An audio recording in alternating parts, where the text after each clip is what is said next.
गोविन्दं भज गोविन्दं गोविन्दं भज मूढमते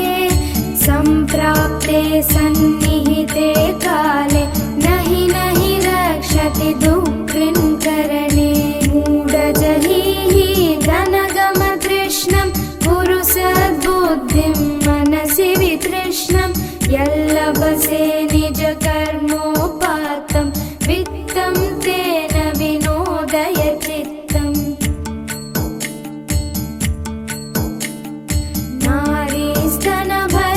नारीस्तनभरनाभिदेशं दृष्ट्वा माघमोहावेशम् एतन्मां सवसादिविकारं मनसि विचिन्तय वारं वारं नलिनीदलगददलमतितरलं तद्वज्जीवितमतिशयचपलं विद्धिव्याध्यभिमानग्रस्तं लोकं शोकहतं च समस्तम्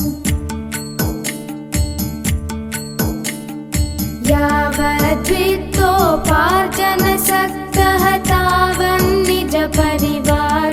रक्तः पश्चाज्जीवति जर्जरदेहे वार्तां कोऽपि न पृच्छति गेहे यावद्भवनो निवसति देहे तावत् पृच्छति कुशलं गेहे गतवति वायौ देहापाये भार्या बिभ्यति तस्मिन् काये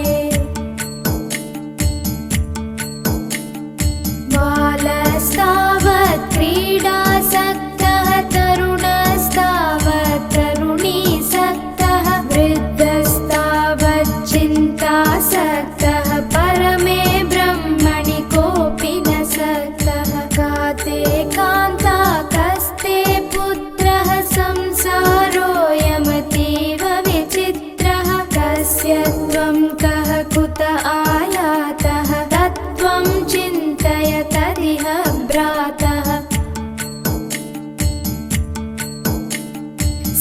सत्सङ्गत्वे निस्सङ्गत्वं निस्सङ्गत्वे निर्मोहत्वं निर्मोहत्वे निश्चलतत्वं निश्चलतत्वे जीवन्मुक्तिः वयसि गते कः कामविकारः शुष्के नीरे कः कासारः क्षीणे वित्ते कः परिवारो ज्ञाते तत्त्वे कः संसारः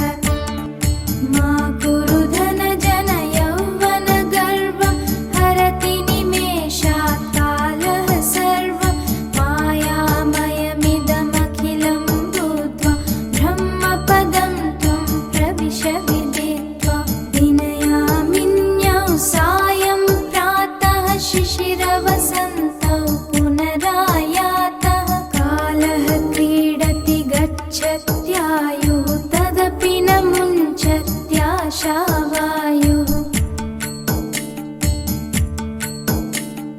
काते कान्ता धनगतचिन्ता वातुलकिं तव नास्ति नियन्ता त्रिजगति सज्जनसङ्गतिरेका भवति भवानवतरणे नौका जटिलो मुण्डीलुञ्जितकेशः काषायाम्बर बहुकृतवेषः पश्यन्नपि च न पश्यति मूढो ह्युदरनिमित्तं बहुकृतवेषः अङ्गं गलितं फलितं मुण्डं दशनविहीनं जातं तुण्डं वृद्धो याति गृहीत्वा दण्डं तदपि न मुञ्चत्याशापिण्डम् अग्रे वह्नि पृष्ठे भानु रात्रौ चुबुकसमर्पितजानुः करतलभिक्षस्तरुतलवासः तदपि न मुञ्चत्याशापाशः कुरुते गङ्गासागरगमनं व्रतपरिपालनमथवा दानं ज्ञानविहीनः सर्वमतेन भजति न मुक्तिं जन्मशते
सर्वत्र त्वं वाञ्छस्य चिराद्यदि विष्णु त्वम्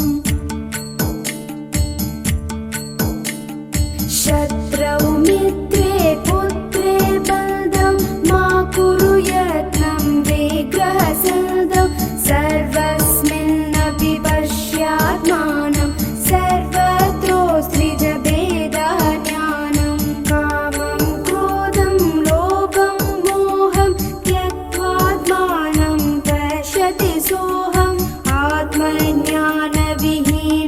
मूढः ते पचन्ते नरकनिगूढः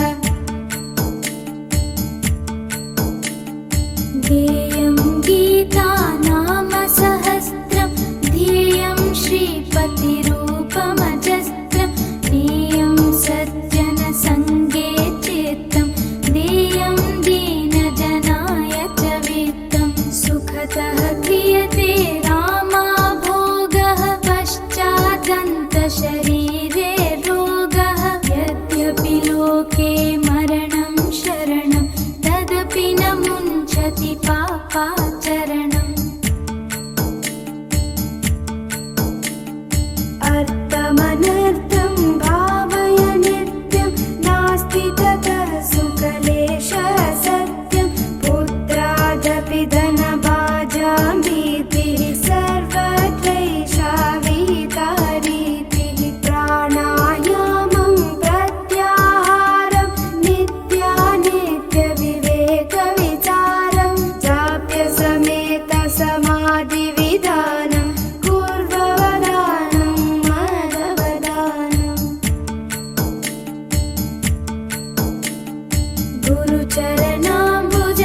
गुरुचरणाम्बुजनिर्भरभक्तः संसारादचिराद्भवमुक्तः सेन्द्रियमानसनियमादेवं द्रक्ष्यसि निजहृदयस्थं देवं भज गोविन्दं